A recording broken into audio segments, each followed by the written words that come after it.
Hey guys, it's Danny. Today I'm gonna tell you all about this very pretty mini terrarium that I put together about a couple of months ago, and I'm so happy with its evolution since it's a low-tech, quite affordable type of terrarium which I believe most of you at home can put together with a little bit of know-how and a little bit of skill.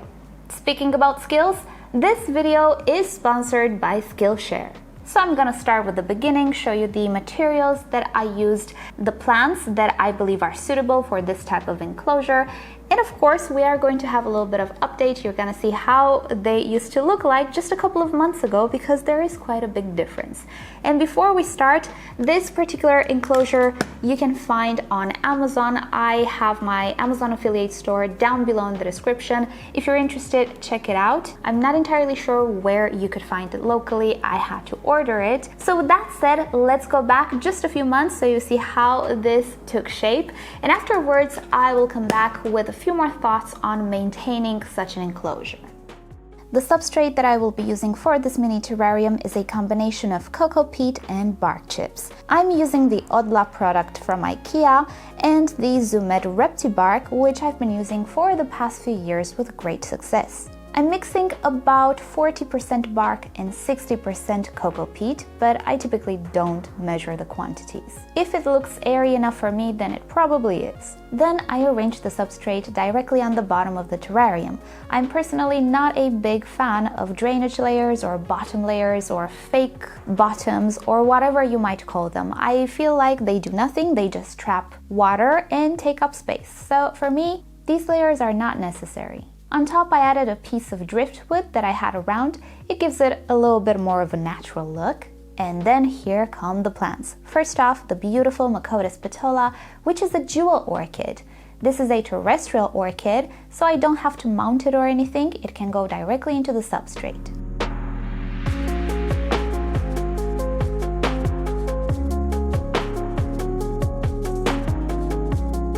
Then we have the skin orchids Terrarium, which is an epiphytic orchid, and I actually had to fiddle around with it quite a lot until I found the perfect location for it. It was not easy and I wasn't fully satisfied.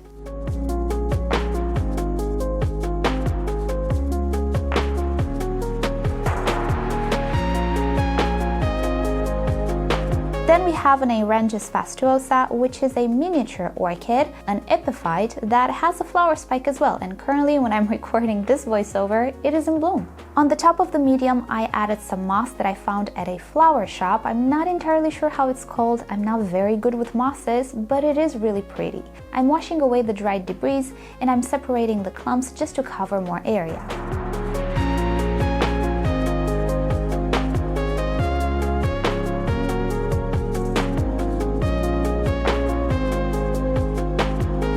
Then the Aspidogyne argentea, which is another jewel orchid, sadly one of those that never actually did good for me. As you can see, I have a lot of dried bits.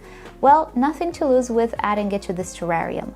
Was I in for a surprise? This one did the greatest. Then I watered the terrarium thoroughly with a wash bottle. I made sure not to make it swampy, but it was thoroughly moist. Then I added springtails from my colony.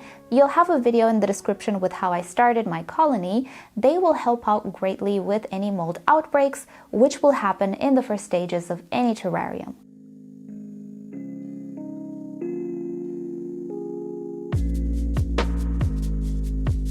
The terrarium ended up looking very whimsical. Actually, a little bit too whimsical, and I noticed that two of the plants simply didn't fit. I really didn't like them.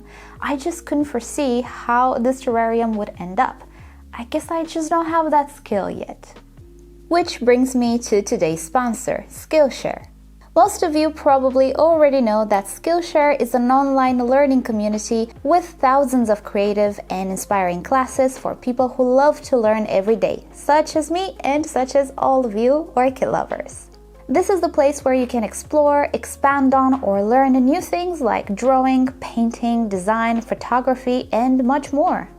Lately, I've been loving Marquez's class on YouTube Success. MKBHD is one of my favorite YouTubers. I always admired his professionalism and delivery of the content. It's a skill I wasn't naturally gifted with, so I take a lot of inspiration from other YouTubers I admire, such as him. Well, now I actually got a lot more than inspiration. From how he plans his videos, the research behind them, how he shoots them, and how he keeps the audience engaged, his class on Skillshare is just a joy to watch, not only if you want to be a YouTuber, but just to better yourself and your management skills in general. The classes are premium on Skillshare, they have no ads, and new content is added all the time. If you're like me and you always wanted to try Skillshare, click the link below and the first 1,000 of you will get a free trial of the premium membership. After the trial, if you want to continue, it's less than $10 per month with an annual subscription. Thank you all for supporting the people who support my channel. It is practice that teaches us, so what I ended up doing is pull out the Aranges and the Tixieri, which to me did not fit in at all. I replaced them with the best jewel orchid that I currently have. This is a Macodes petola variety gold, and I don't have too much of it. I was a little hesitant to add it, but I'm glad I did because it grew so much better here.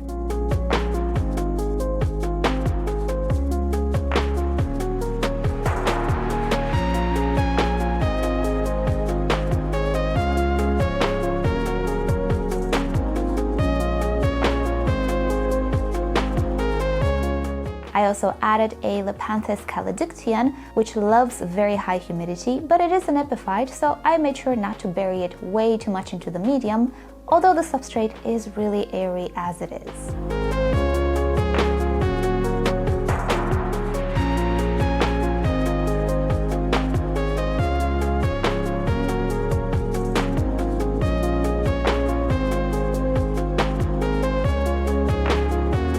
I also harvested some more moss from a different orchid pot, and initially I tried putting it on the wood, but it turned out not to be that type of moss.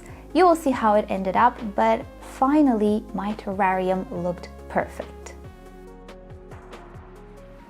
Alright, so as you could see, pretty easy to set up and put together, and I have to say that the plants inside really help. They are not prone to rotting, they are terrestrial, so their roots don't really need as much ventilation and aeration such as a cattleya or a phalaenopsis. Even though one of the orchids inside is an epiphyte, it really enjoys high amounts of moisture, and I made sure not to bury the roots way too much, and obviously it can always climb on that piece of wood if it really wants to. Other than that, all of the plants here are terrestrial or mosses, which love to grow on top of the soil. So from this point of view, there's really no issue with the aeration and ventilation in the substrate. Now, ever since I set this up, I have to say I did not water it, not at all. I just dosed a little bit of fertilizer. The way I did it was using a wash bottle, and I went in and spot fertilized each orchid. I made sure to just direct the water to the root system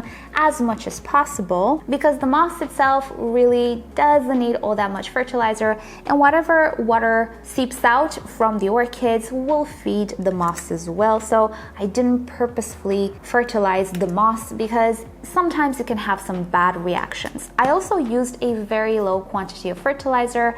Whatever I use for my orchids, I make a solution of 1/4 of that fertilized water combined with reverse osmosis water. And this is because these orchids here are not heavy feeders. The place stays super moist, so those nutrients are available at all times. If I put a lot of nutrients in here, I can have an algae explosion, or I can have some leaf or root damage situation, and I really don't want that. Other than that, as I was saying, I did not water this enclosure, and everything pretty much sustained itself.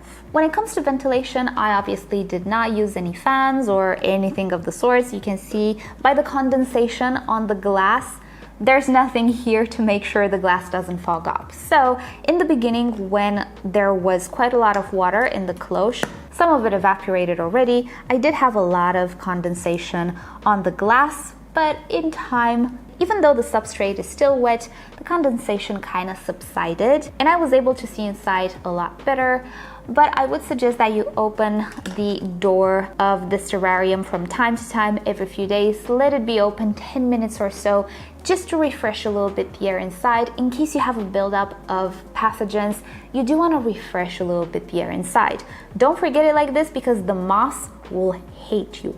I actually forgot it for an hour or a little more than an hour, and I already saw a few pieces of the moss starting to dry. The tips, they were starting to dry a little bit, so that's not good. The moss is the first plant to tell you that humidity is a little bit too low. All the orchids inside will be absolutely fine, but the moss hates dry air, and especially drastic fluctuations of humidity. So if you're using moss in your aquariums, be careful with that. Now let's talk a little bit about the mold over. Whenever you are going to make a terrarium or a high humidity enclosure, whatever branches and pieces of wood you might put inside, generally they will go through a molding process, which is absolutely normal, but I know many people freak out. Do not freak out. It is absolutely normal. It takes a few weeks, but it will go away. Just like an aquarium, a terrarium needs to go through a process of stabilization. It needs to acquire the good bacteria. You don't want this thing to be sterile, and it will actually not be sterile, but you want to have more of the good stuff that keeps in check the bad stuff. And as you saw, I did add springtails to this enclosure, which helped a lot. But even without springtails, typically things tend to balance themselves out. But if you do have a colony of springtails or more, depending where you live, you might actually have some other insects available to you. Definitely add a few of them to any type of tiny enclosure because they will help out a little bit with controlling the molds. What you don't want to have is an abundance of mold, even like 2 months after you set something like this up. If you have molds flourishing and taking over and affecting the plants inside, in a month to a month and a half in your terrarium, then something's wrong. Maybe you have a live piece of wood, which you don't want to have. You want to have dried pieces of wood as decorations. Now about the jewel orchids inside, I have to say they absolutely love this enclosure. These orchids can actually grow outside of terrariums just as well. I usually keep my Macodes in pots, but recently I did put them in terrariums because they just grow a little bit faster, they look a little bit plumper, and I guess you can see by the looks of my plants that there has been quite a lot of growth. Well, I can assure you it is more and faster than they would grow outside of this enclosure in lower humidity. Especially the argentea took off. Also, the calodictyon looks amazing. He's not suffering from low humidity anymore, so I could not be happier. And of course, the moss kind of almost carpeted the entire terrarium, which is what I wanted. A little note here, remember I put one of the mosses on top of the log? Well, it's not that type of moss. It's the type of moss that typically grows on soil, so I made sure to move it around the log, framing it a little bit rather than keeping it on top, and I think it worked out a lot better since it does have a little bit of height to it. And other than that, when it comes to light, I put it under some grow lights, but I did keep it in natural light as well. Not direct sunshine, but pretty bright light, and it was absolutely fine. With something like this, you need to be careful with direct sunshine because it can obviously overheat the enclosure. There is no ventilation, so temperature will just rise up. As I was saying, currently I have it under grow lights, so there's no danger of the temperature just going through the roof. But depending on the orchid inside, you can give it lower light or higher light. And other than that, I really didn't do anything special for this terrarium other than opening a little bit the door from time to time and making sure I don't forget it open. It's just that easy, and my jewel orchids are loving me right now. So if you've ever had issues growing jewel orchids or particular jewel orchids, well, maybe this is something to consider. I would not put here a Ludicia. Ludicias grow large, and I believe it's gonna take over in a matter of months. The Macodes grows a lot slower, so you can enjoy it here for a lot of time, and when it outgrows its enclosure, you can take cuttings, propagate it in water, make other terrariums, or put it in pots, whatever you feel like. I think this type of terrarium is perfect for smaller orchids, mini orchids, Macodes, jewel orchids, and other small jewels. And with that said, I hope this inspired you a lot. I know many of you asked me if the terrarium worked out, how about the drainage layer which doesn't exist, what is going on, is everything okay? Everything is okay. I love this little mini terrarium that I did. It looks like a whimsical mini forest for fairies, doesn't it?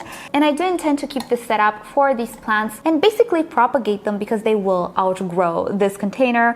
I will propagate the moss, I will propagate the jewel orchids, and probably we're gonna make another video to show you how to propagate jewel orchids. Super easy from cuttings.